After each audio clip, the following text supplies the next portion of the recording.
Please listen to me. ایمان غلامی present. شنیدم با یکی دیگه هستی، به جا من دل غریبه بستی. شنیدم هر جا میره باهاشی، میمیره اگه یه روز نباشی. انقدر واسه عزیزه که همه خاطراتمو فراموش کردی. میدونی بی تو میمیرم واسه اینه، دست به هر کاری زدم برگردی. دست دل من چی؟ چرا گذاشت تو رفت ای دل غافل؟ اونم گذاشت تو رفت، کسی آخم اومد سراغم. چاره ندارم باید جدا شم. دست دل من چی؟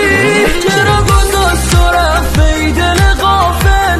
اونم گذاشت تو رفت، کسی آخم اومد سراغم. چاره ندارم باید جدا شم.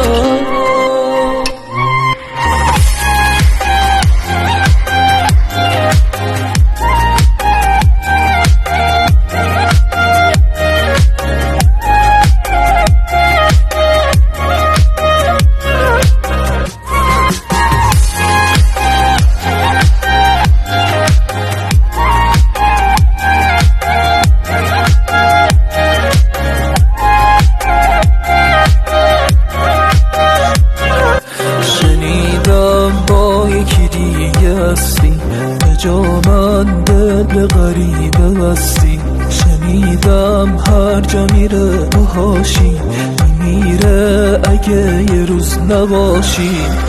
برو اما بدون بی تو میمیرم من، واسه دل شکستن و از تو دلگیرم من. واسه دل شکستن و از تو دلگیرم من. دل شکستن از تو دلگیرم.